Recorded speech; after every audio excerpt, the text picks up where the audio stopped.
بسم الله الرحمن الرحيم. اللهم صل على النبي. احنا هنعمل النهارده بيتزا. هنعمل كيلو دقيق. انا حطيت هنا معلقتين سكر كبار ومعلقه خميره، ودي التانية معلقتين سكر ومعلقتين خميره، وهدوبهم في ميه دافيه عشان اختبر الاول الخميره، واغطيها واسيبها في مكان دافي لحد ما اشوف هي معايا كويسه ولا لا. لو لقيتها عامله فوران وكده، وبعد كده هنشوف هنعجن ازاي مع بعض ونكمل البيتزا بتاعتنا.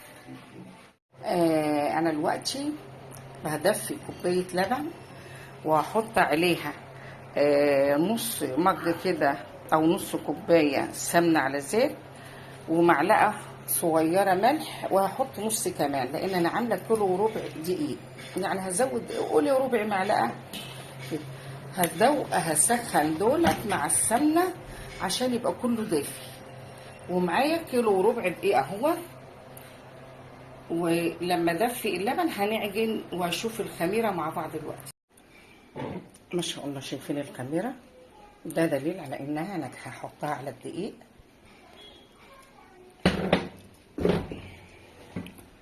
وهحط نص كوبايه السمنه على الزيت مع شويه اللبن اللي انا حطاهم، وهعجن. مش هحطهم كلهم عشان لو فاض مني حاجه تبقى كده. انتي ممكن ما تحطيش السمنه على الزيت، بس انا عامله كيلو وربع دقيق، انا عارفه ان هو ياخده، ممكن كمان يحتاج شويه ميه. يبقى انا عندي كده الملح مدوباه في كوبايه اللبن ومع نص كوبايه زيت على سمنه، وحطيتهم مع الخميره على الدقيق. انا هعجن وهشوف هيحتاج معايا ايه. طبعا كميه السوائل اللي احنا بنحطها بتختلف على حسب نوع الدقيق، فمش قاعده ثابته. فانت ياخد منك كوبايه ونص وكوبايتين على حسب نوع الدقيق اللي معاك، كوبايه بس. ونشوف مع بعض العجين. خلاص عجنت العجينه اهي، هغطيها بقى لحد ما تخمر في مكان دافي، وبعدين هنشوف هنعمل البيتزا بتاعتنا ازاي. عجينه البيتزا اختمرت، انا قطعتها كده الى قطع 3، ممكن اعملها 3 صواني واشوف القطع لو كبيره. ومعانا صواني هنا مدهونه زيت، همسك هفردها واحطها في الصينيه ونشوف مع بعض بعد ما نفردها بالطريقه العاديه خالص بالنشابه بايدينا على حسب، لحد ما تملأ الصينيه اللي معايا. طبعا باخد عجينه مناسبه للصينيه. معايا هنا صلصه جاهزه، فانا هفكها زي الكاتشب كده، لان الخلاط بتاعي قافش ما عملتش صلصه. اللي عايز يعمل صلصه او يعمل بالطريقه دي علبه صلصه، هحط عليها معلقتين خل معلقتين خل، وهنا دي معلقه صغيره توم باودر على بصل باودر، ومعلقه صغيره سكر، وربع معلقه ملح. ومكان علبه الصلصه حاطه ميه كده فيها، وهاخدهم غلوتين واقلبهم مع بعض، وده اللي هندهن بيه البيتزات بتاعتنا. ادتني كميه زي شايفين كبيره قد ايه، وفي نفس الوقت طعم الكاتشب بالظبط. الخل والسكر والملح ادولها طعم الكاتشب، ادوني كميه كبيره خالص. خلاص انا بططت العجينه اهيت في الصواني، ومن هنا لو لاحظتوا بحاول ارفع الحرفهم كلهم اهو.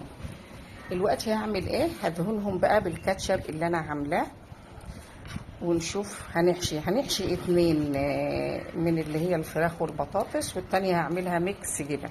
هدهنهم وبعدين هنشوف مع بعض.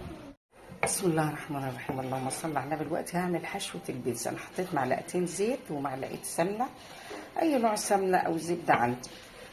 اول حاجه هعملها لان هي اللي تعتبر بتاخد وقت اكتر في السوى هي البصل. انا هعمل الحشوه عباره عن فراخ بالخضار. يعني هحط مقطعه قطع فراخ بالمنظر ده صغيره، ومعايا قطع بطاطس صغيره برضو في نفس مناسبه لها. طيب افرض انا ما عنديش بطاطس، ممكن بسله وجزر، كوسه، بدنجان، بس لازم نكون برضو مشوحينه علشان البدنجان بيحتاج يا يتشوى يا يتقلى نص قليه كده. فاحنا هنعمل النهارده ده اولا هيوفر معانا وبيدي طعم جميل جدا برضو للبيتزا. فانا اول حاجه هحط البصل زي ما انا شفت كده متقطع برضو مناسب لقطع الفراخ وقطع البطاطس، وهسيبه تشويحه كده.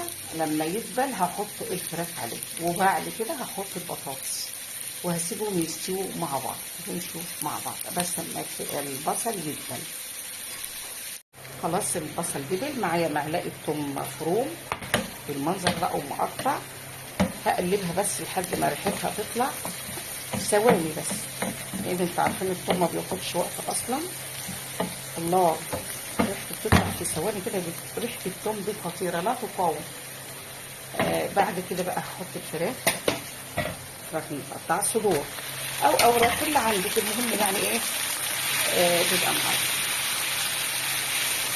هاخدها تشويحه لما لونها يتغير عشان البطاطس ما تنزلش ميه عليها على طول. هحط بقى التوابل، هتبل معايا ملح وفلفل ورشه جوز الطيب وبهارات فراخ ودي شويه زعتر. كل ده بص كده هنحط، ولو في رشه حبهان بودر ممكن. هشوف هحط رشه حبهان بودر، والزعتر بينه وبينكم يعني غني عن كل الروايح، لان الزعتر جميل وبيدي ريحه عطريه جميله قوي قوي. بدأ لونها يتغير هحط البطاطس. هحط البطاطس واديها برضو تشويحه على العالي، وبعدين ههدي عليها واغطي عليها لحد ما الفراخ والبطاطس يستووا، ونشوف هنعمل ايه مع بعض. خلاص دهنتهم كاتشب، هحشيهم دلوقتي، هوزع ده على صينيتين منهم.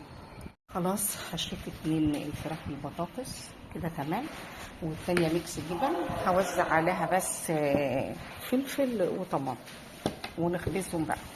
خلاص حشيت 2 الفراخ بالبطاطس كده تمام، والتانية ميكس جبن هوزع عليها بس فلفل وطماطم ونخبزهم بقى. خلاص قربت تستوي خلاص اهي. هحط لها بقى الجبنه الموزاريلا على وشها كده واسيبها يا دوب بقى بتسيح زي ما احنا شايفين كده. هخلصها واحط وارجعها تاني في الفرن.